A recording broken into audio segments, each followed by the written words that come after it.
hello everyone!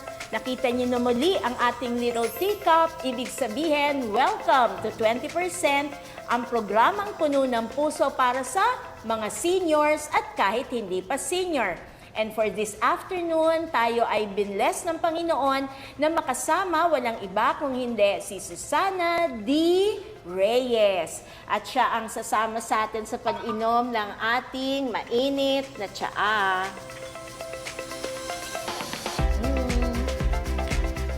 Let's praise the Lord. Amen. So mag-hello ka naman sa ating lolos and lolas, titos and titas. Hello mga lolos and lolas, titos and titas. It's good to be here this afternoon.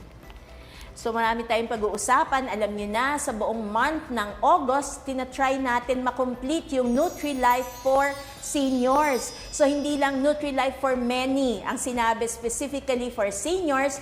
Mamaya abangan niyo yung age reveal ni Tita Susan. Yan. Pero for now, hayaan muna natin na ma-enlighten tayo. Let us be fed with the Word of God. And this is taken from Ezekiel chapter 47 verse 12. Fruit trees of all kinds will grow on both banks of the river. Their leaves will not wither, nor will their fruit fail. Every month they will bear fruit, because the water from the sanctuary flows to them. Their fruit will serve for food, and their leaves for healing. The word of the Lord. Thanks be to God. So, kita naman natin kung paano yung ecosystem sa Bible. Di ba? At lahat yon nanggagaling from the water, from the source. And I believe that the source of our life, the reason for our living is God Himself. Kaya ngayon, yung presence mo ngayon, Tita Susan, allow me to call you Tita Su, Sure. Na talaga namang you are an epitome of life. No? Kung malalaman lang ninyo yung mga kwento. So yan ang aabangan natin ngayon, hindi lang about nutrition but about life itself. Yes. So Tita Su, ang unang katanungan ko before the age reveal, ang una kong tanong ay, matikuloso ka ba talaga pagdating sa pagkain? Susi ako because I love eating. No? So, for a while, I was careful with the food that I eat. But later on, I realized I had the wrong impression of what good nutrition is all about. Ganun ba yun? Yes. Kasi talaga yes. when I met you, sabi ko, wow, napaka-disciplined niya. Tsaka talagang, di ba, ang tsaga-tsaga mo, you prepare your meals talaga na very healthy ang dating. So sabi ko nga, ay naku, kung masipag lang akong katulad niya. Kaya lang hindi ako masipag akong kumain, di ba? Pero sabi mo nga, later in life, you realize you're doing it the other way around. Parang, given a choice, hindi mo na uulitin? Ganun ba yun? I love eating kasi. So, I eat more and more and more, no? So I learned to minimize, especially food that are not healthy. I crave kasi, you know, I crave. Ano bang favorite mo? There's a lot of food that I like to eat, no? But basically, they are Ilonggo food like batchoy. Wow. A native chicken tinola with atsuete, and then we have adobo, native chicken adobo with atsuete also, pork adobo with atsuete. So those things. Parang mga fatty foods lahat yun, na? Yeah. But native. Oo nga. They're native chicken and they have better taste than the regular chicken. So why Ilonggo? Because I grew up in Iloilo. Oh. I'm an Ilongga. Ayun, kaya yun talaga ang linya ng taste mo. I spent my grade school, high school, and college in Iloilo. Oh, kaya kita niyo naman, the way she speaks, diba? Very sweet talaga, very mellow talaga. Kaya pag nagluluto, sigurado, napaka-sweet din ang niluluto, di ba? But you know, I pray to the Blessed Mother when I cook. That's why it tastes good. My Talaga? children loves it. Talaga? My friends love the food that I cook because I ask the Blessed Mother to help me cook. Wow naman, kaya naman very Marian talaga yung suot talaga ni Tita Su. So yun pala ang sikreto kahit noon na nakikita kita na may mga baon-baon kang food containers, di ba? Kaya alam ko masipag siyang magluto. So ano ang favorite ng family mo? Well, they love baked ribs, baked chicken, the recipe of my father that he taught me, yung beef steak. But now we convert it into pork because may gout na yung son ko, so we cannot eat beef anymore. Oh, so no just na siya pork, talaga. yeah. And then the puchero of my father-in-law, which uses fresh tomatoes instead of tomato sauce. Oh, so fresh tomatoes Yes, ito. 2 kilos to 1 kilo of meat. Wow. So parang sinubstitute nyo na, no? Yeah. Pero mga meat lovers kayo. Yeah, Ganun ba? yeah, correct, correct. So sa menu, parang hindi kumain pag walang meat. Yeah, but I always pair it with a fish dish. Meron ng kasama ngayon sa bayan. Yes. Tapos masyado na yung red meat. Conscious na tayo ngayon no? Kasi last Monday, tinuruan tayo ni Miss Erica no, about the red meat and the white meat. Yeah. So pwede naman pala from beef, pwede ng pork. Tapos and maybe chicken. in the future, from the pork to chicken na. Nakakasawa ang chicken. You know, the taste of the chicken is the same. Whereas pork, every time you cook it, it has a different taste. Yes. Tama. Yeah. So, mga Ilonggo dishes din ang piniprepare mo talaga. Yeah, and my children also love the Ilonggo adobo. We just put salt. What is the difference of Ilonggo No adobo? soy sauce. So puti. Yeah, no pote because it's achuete. There's okay. achuete, vinegar, salt, black pepper, garlic, and bay leaf. So that's the it. difference. Yes, but the children love it.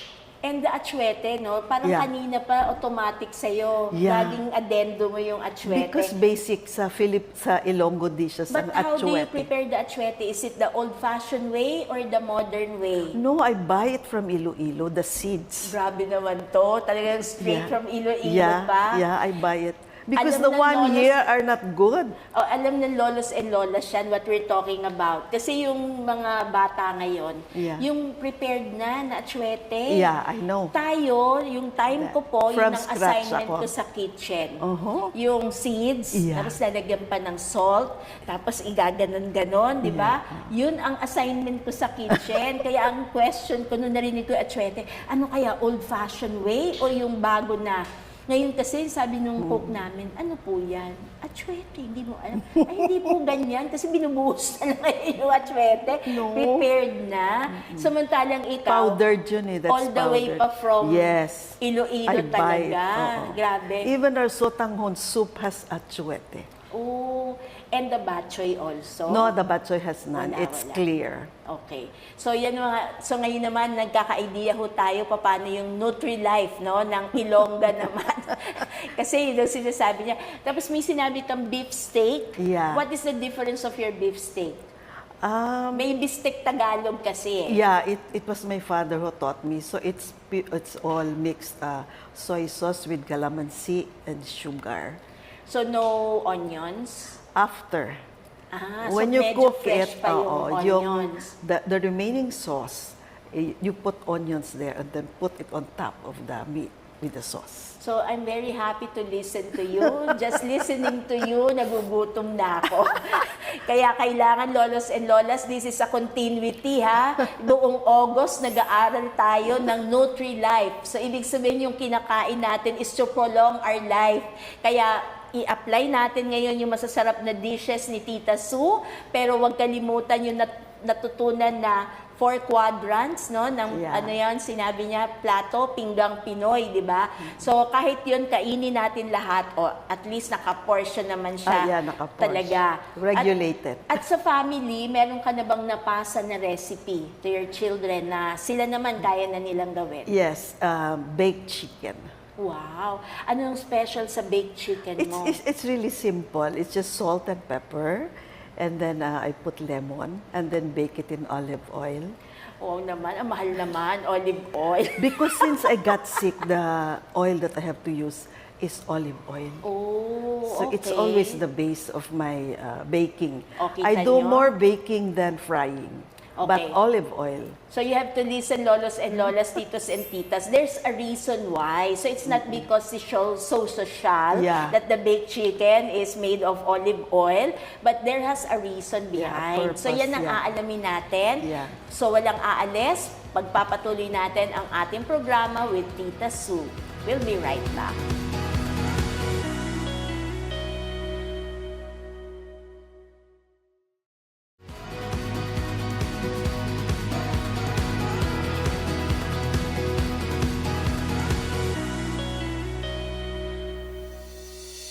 Hello, hello, hello! Nagbabalik tayo ngayon. Kasama pa rin natin si Tita Sue tungkol naman sa NutriLife for seniors. So, it's about time. Tita Sue, kindly reveal to them your age. Dito walang gender reveal. Dito ay age reveal.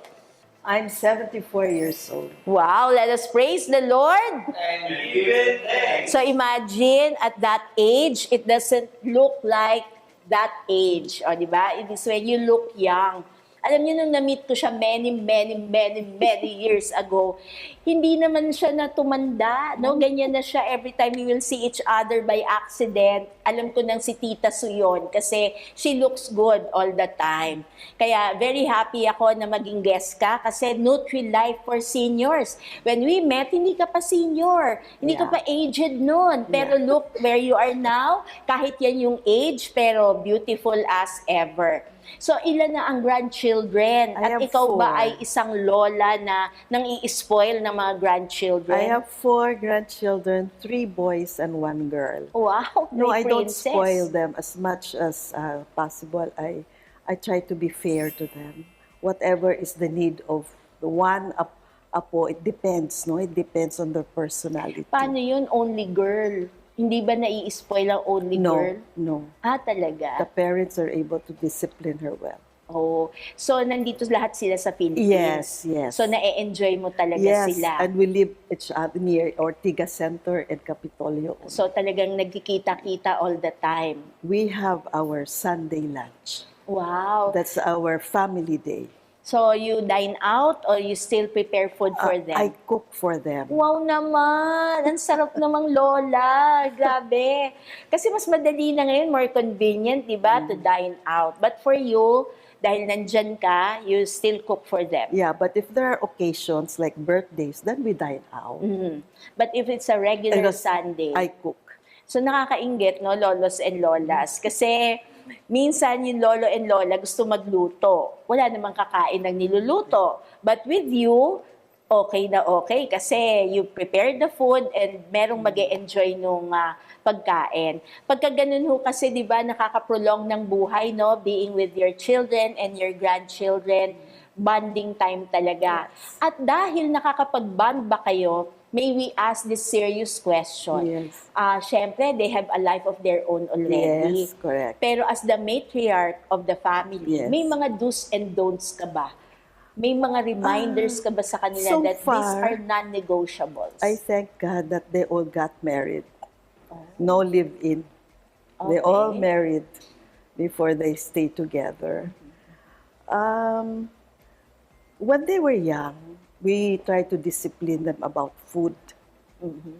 The chocolates and the candies were just eaten sparingly and with schedule. Oh. And the 1 bar of chocolate is divided equally to all of us, including the maids. Wow. Because that's teaching them how to be fair and to be just.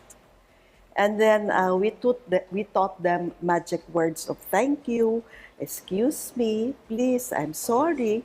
Because for me, that's a sign of how you show respect to other people. So that's the magic words that we practice at home. So, very usual naman yan, di ba? Kasi talagang basic. Pero yung sharing of food, kakaiba yung sharing ninyo. Ang alam nating sharing, I have mine, I'll share with you another piece of my It's food. divided equally. Pero sa'yo, hindi. A bar of chocolate Yes. has to be divided to everyone in the Yes, family. yes. So, nakakatuwa kasi ganyan yung kinuwento nung another speaker natin, no? The last 2 Mondays ba yun?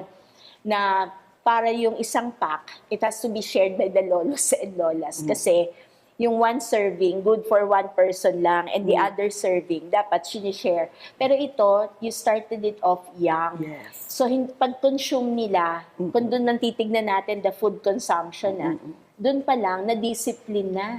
Yeah. Pati yung candy, hindi Yes. sila nagalit sa'yo. No. Diba? Kasi alam mo naman ng mga young ones.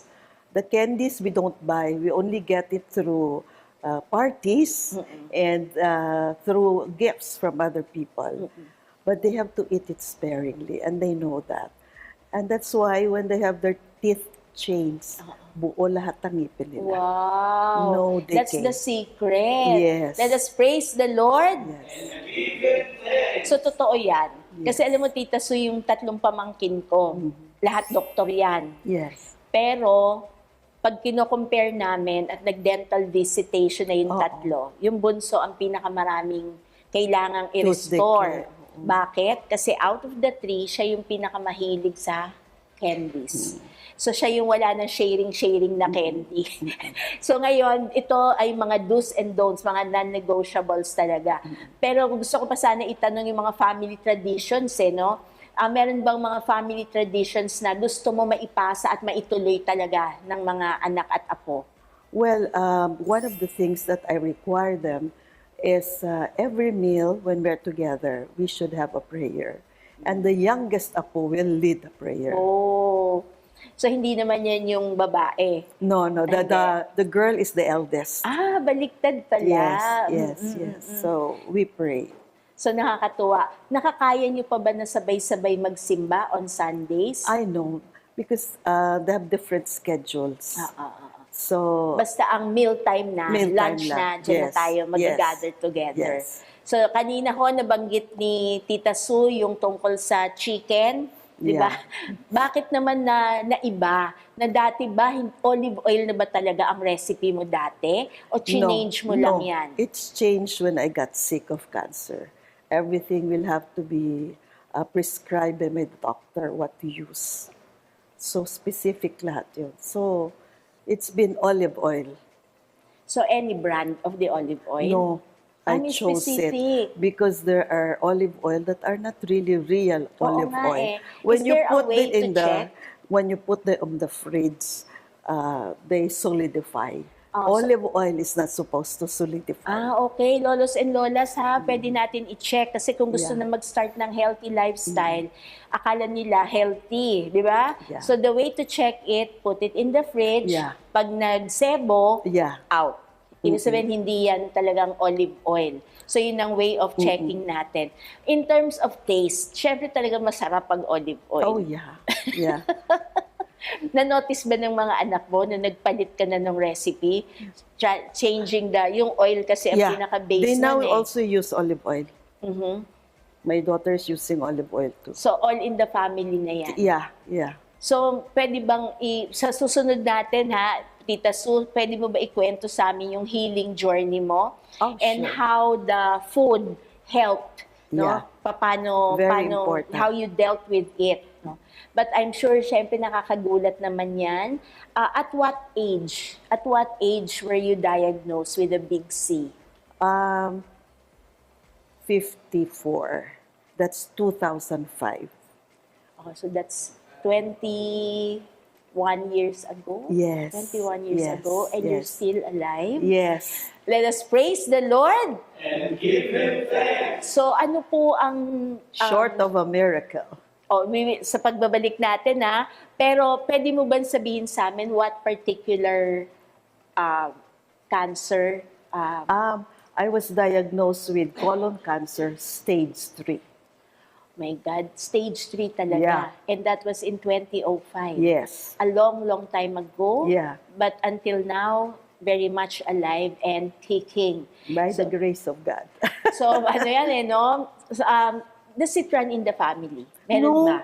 No. You're the only one. Oo, according to my doctor, cancer can be genetic when it's experienced 50 years below. Okay. But when it's 80 years and up, it's not genetic anymore.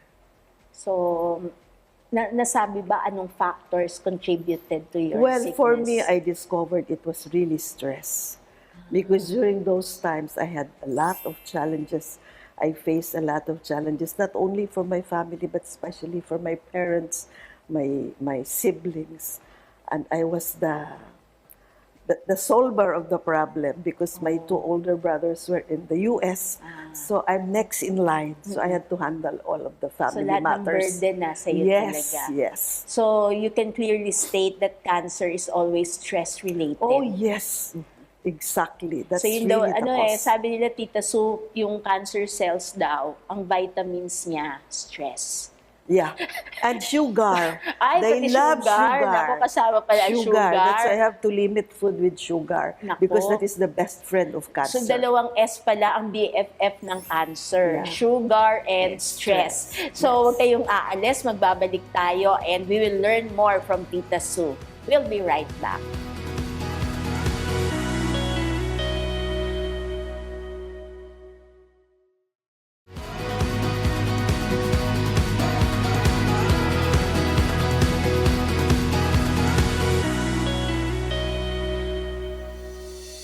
Hello, hello, hello everyone. Medyo nagulat tayo, hindi dun sa age reveal, nagulat tayo dun sa sickness reveal ni Tita Sue. Pero marami kaming natutunan sa iyo sa secret ng olive oil. So can you talk about the healing journey? Imagine from 2005 and look where you are now. So cancer-free. Yes. Amen. When I was diagnosed, I didn't know what to do. But some friends recommended me to see a doctor because first and foremost, I didn't like to undergo chemotherapy. I don't like radiation. Sabi ko, there should be something else. And then I heard from the Lord, you go natural. And so I was led to a doctor who is a naturopathic doctor. So I started my treatment there. Everything is organic, everything is natural. So I would go into diets, liquid diets for 2 months. And then later on progress to eating rice, eating vegetables, eating fish. But I was taught that all my food should be cleaned very well. I had to buy an instrument like this, like a transistor, big radio. They call it the ozonator. And that ozonator will clean the food. So there are two bowls that is separated. One is for the fruits and vegetables, and I have to submerge them in a big basin, and then let it stay there for 15 minutes. And then for fish and meat, it has to be 30 minutes, the same way submerged in water. So is And that is how available in the Philippines? Yes, it Oh. is. It is. Now it's even cheaper. I bought one because the old one was already destroyed. So I bought one and it's now cheap. Before, I used to buy it in 2005 for 15,000. Imagine mo, during that time, it was expensive. But now they have at Lazada, I bought, I think, 1,300. Yes. So it gets cheaper, no? Yeah, it gets After cheaper. many years. Kasi Yes. noon, yung hirap pa ng production yan eh. So I influenced my friends to buy and use it. Because when we clean our vegetables and food by just water, we do not remove the bacteria that are there. No, so the ozonator will be the one to remove the bacteria, the unseen bacteria in the food that we are preparing. So, unseen. Yes, Yan ang unseen. sinasabi ha. Akala natin, malinis na lolos and lolas, no? Kasi hands-on naman ng mga lolos and lolas. However, merong hindi nakikita na Yes, part. yes. And may mga instruments tayo that is most helpful para talaga maalis ang lahat ng yan. But did you go under the knife? Yes, of course I had okay. surgery. 7 inches of my colon was removed. But it was a miracle or a blessing of the Lord that is in the sigmoid area. Therefore, they just connected. I don't have any colostomy bag for that tama, matter. tama. So it was easier to manage. So, ang hirap naman sabihin na it was a blessing, kasi cancer pa din yon. Pero God was so good to you, no? Medyo caring talaga siya na hindi niya hinayaan na sa another part. Yeah. Mahihirapan ka talaga to maintain, di ba? Correct. And I did not suffer chemotherapy. Oo nga. I was just going around while under treatment for 6 months. Very rigid yung treatment. I have to be in the clinic. Fortunately, also, the clinic of the doctors in Ortigas. So I go there every day. So, malapit lang Malapit. sa'yo. So where I you do all are. my treatments because the treatment is not just about taking plant-based capsules, but also aromatherapy and massage. Wow, sarap naman. So that's part of the treatment. Ang So sarap I would go naman. to the clinic. So parang it shows na yung stress talaga Yeah. ang number one na tinatanggal. Ano? Correct, correct. Kasi from there, parang lahat, every cell of your Yeah. body will be affected eh. Exactly. So hindi lang mental yung stress, No. kundi it's Body, manifesting physical. na in the physical side of life. Yes, yes. So there were a lot. My brushing, everything's I've done. After 6 months, they took a test on me, and it appears that I was already cancer-free. Wow. But of course, it's not conclusive. After a year, I had to go back to the hospital to do all the tests. Yes. And that's there that came out. I was cancer-free. Every year, I would go to the hospital for the test. It was cancer-free. Wow, let us praise the Lord. So, It's really trabaho miracle. ng Diyos by Yeah. the grace of God, pero ikaw rin naman, no, very disciplined ka para isubmit mo yung sarili mo dun sa isang bagong lifestyle. Yeah. It's a new lifestyle eh, Yeah. di ba? Tapos, paano mo naman na-overcome yung removing the stress? Kasi with the food, with the treatment, that doctors will take care of that. But with the stress part in your life, it's on you. Yes. Because I am a member, since 1988, we were a member of a prayer community. So I have conversations with the Lord. I have my prayer time with the Lord talks to me. So it's really having a deeper relationship with the Lord that gives you peace and calmness. So yun talaga yung puhunan. Deeper relationship with the Lord. So yung community ba, masasabi mong naging support system mo Oh, din, yes. no? They were there. A lot of prayers for me. So, very effective yung prayers ng community. So, when one is sick, we really pray. No, we really pray. Especially for those who have also cancer. So, we really pray a lot for people who are sick in the community. So we do understand that the healing journey is quite long. Yes, diba? Tapos it is. kahit na na-declare ng cancer-free, Yeah. year after year, Yes. it has to be checked no, all over again. Correct. And does the fear, andun ba uli? Bumabalik ba yun? Not anymore, but during my treatment days, feeling ko one of my feet is already in the grave. That Talaga? I can die anytime. So ganun kagrabe yung feeling ko. But slowly, as I have positive, good results of my test, parang the Lord is telling me, don't worry about it. So yun, when I passed 5 years, it was okay. When I passed 10 years, that was even better. So, yung misconception na never daw magiging cancer-free ang isang No, it's tao not because true. the cells are still Yeah. there. Yes. It's a matter of activation. But with you now, but after 5, 10, 15, 20. 20, di ba? Parang talaga naman you can really claim, no? And Yes. proclaim to the world that it's gone. Tapos Yeah. na ang ordeal with that. So, lolos and lolas, sana natututo tayo, no? On how God works in one's life. At nandun din yung discipline natin to go with the flow with what the Lord wants us to do. Hindi lang on our own. Gusto ko pa sanang tanungin si Tita Sue kung totoo ba yun na dadaan ka dun sa stages of denial, anger. Just May 2 ganun weeks. ba? Just 2 weeks. Just 2 weeks of grieving. After that, I told the Lord, what will I do? Oh. So may 2 weeks din na nag-grieve ka Oh, din. yes. Oh, And yes. during the grieving part, tinanong mo ba na Nagtatampo ako why? kay Lord. Yes. May ganon? I asked the Lord, why? I'm taking care of my parents. I'm supporting them. I'm serving you in the community. Why did you give me this sickness? And the Lord did not answer me. I saw a vision. Jesus was smiling at me. That's all. Let us praise the Lord.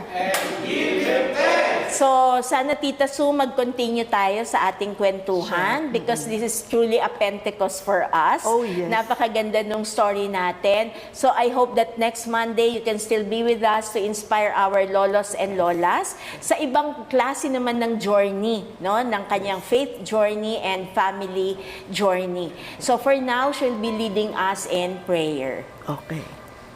Lang. Talagang cry. Maybe I can do spontaneous. Yes, sure. In the name of the Father, of the Son, the Holy Spirit. Amen. Amen. Heavenly Father, we thank you for this opportunity to share my experience with you, my healing with you, and all the lessons learned, how to eat healthy. Lord, thank you for the graces, the blessings, and the almost miraculous healing that you have given to me. Because you are a great God, and because you love me, and I praise you, and I bless you, and I give you thanks. Amen. Amen. In the name of the Father, the Son, and the Holy Spirit. Amen. Let us praise the Lord. And give Him thanks. So we'll see each other again next Monday to continue and complete our segment on NutriLife for seniors. So we'll see you again next Monday. Okay. Thank you. Bye. Bye.